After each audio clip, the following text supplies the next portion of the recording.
স্বাগতম মাহাদুর tricks YouTube চ্যানেলে। আমি মাহাদুর শেখ। আজকের আলোচনা করব আমরা বাংলা আবাস যোজনা সম্পর্কে। যারা বাংলা আবাস যোজনায় নাম নথিভুক্ত করেছিলেন এবং প্রথম কিস্তির টাকা পেয়ে গিয়েছিলেন, তারপরে আপনারা যারা লিন্টন পর্যন্ত যারা কাজটা করিয়েছিলেন, তাদের জন্য কিন্তু খুব সুখবর, খুব তাড়াতাড়ি আপনাদের অ্যাকাউন্টে টাকা ক্রেডিট হতে চলেছে। আর যারা এখনও করেননি, আমি বলবো তারা এখনও পর্যন্ত ওটাকে করে ছবি করে পঞ্চায়েত থেকে কাজ করিয়ে বা পঞ্চায়েতে আপনারা গিয়ে এটা অ্যাপ্রুভাল করান এবং আপনাদের টাকাটাও কিন্তু ক্রেডিট হবে। আর এই যে টাকাটা খুব তাড়াতাড়ি আপনাদের অ্যাকাউন্টে সবারই খুব তাড়াতাড়ি টাকাটা ক্রেডিট হতে চলেছে। তাই এই সুখবরটা আপনাদেরকে আমি কিন্তু এই ভিডিওর মাধ্যমে আপনাদেরকে জানাতে চাইছি। আর যারা নতুন করে বাংলা আবাস যোজনাতে বাংলার বাড়ি যারা আপনারা অ্যাপ্লাই করেছিলেন, সে অফলাইনে হোক কিংবা আপনারা ফোন করে হোক, যেটাই করে হোক না কেন, সিএমআরওতে কল করে হোক বা ব্লক বা পঞ্চায়েতে গিয়ে ফর্ম ফিল আপ করে যেটাই হোক, কিন্তু সিএমআরওতে কিন্তু আগে অ্যাপ্রুভাল হবে। এটা আমরা প্রায় সকলেই জানি বা অনেকেই জানেন না যারা, তাদেরকেও বলে দিলাম। সিএমআরওতে যারা কল করেছিলেন সেটা হয়তো সরাসরি মুখ্যমন্ত্রী থেকে তাড়াতাড়ি অ্যাপ্রুভাল করবে। আর যারা অফলাইনে করেছিলেন আপনাদেরও করে দেবে। সব নিজেদের ডকুমেন্টসগুলো রেডি রাখবেন।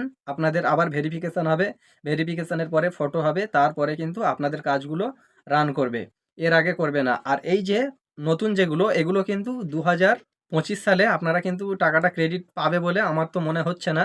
2026 সালেই আপনারা পাবেন, এটাই আমার কাছে পুরোপুরি এরকম একটা খবর বলে মনে হচ্ছে।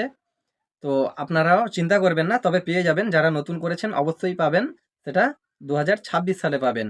আর যারা এখনও দ্বিতীয় কিস্তির টাকা পাননি, তাদের কিন্তু খুব তাড়াতাড়ি ব্যাংকে ক্রেডিট হতে চলেছে। যদি আপনি প্রথম কিস্তির টাকা নিয়ে কাজ করিয়ে থাকেন তো পাবেন, নয়তো আপনার কিন্তু টাকা পেন্ডিং হতে পারে।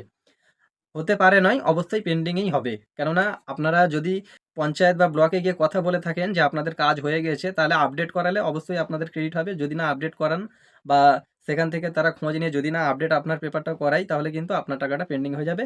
যার কারণে পেন্ডিং হওয়ার আগে আপনারা কিন্তু ব্লক বা পঞ্চায়েতে গিয়ে অবশ্যই কথা বলুন যে আপনার সব কিছু ঠিক আছে কিনা বা আপনারা বাড়িটা করেছেন কিনা।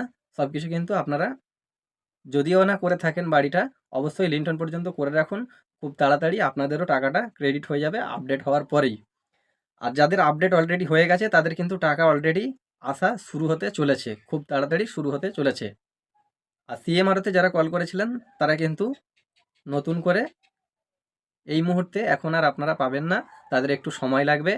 আর যাদের পিডাব্লিউএল, সেই পিডাব্লিউএল যাদের বাড়ির জন্য লিস্টে আছে, সেই পিডাব্লিউএল কিন্তু এই 2025 সালেই প্রায় কমপ্লিটের মুখেই আছে। আপনারাও কোনো চিন্তা করবেন না। আজকের ভিডিও এই পর্যন্ত। পিডব্লিউএল সম্পর্কে নতুন নতুন আপডেট দিতে থাকবো। এটা যাদের স্যাংশন ছিল তাদের জন্যই শুধু বললাম। ধন্যবাদ বন্ধুরা, ভালো থাকবেন, সুস্থ থাকবেন।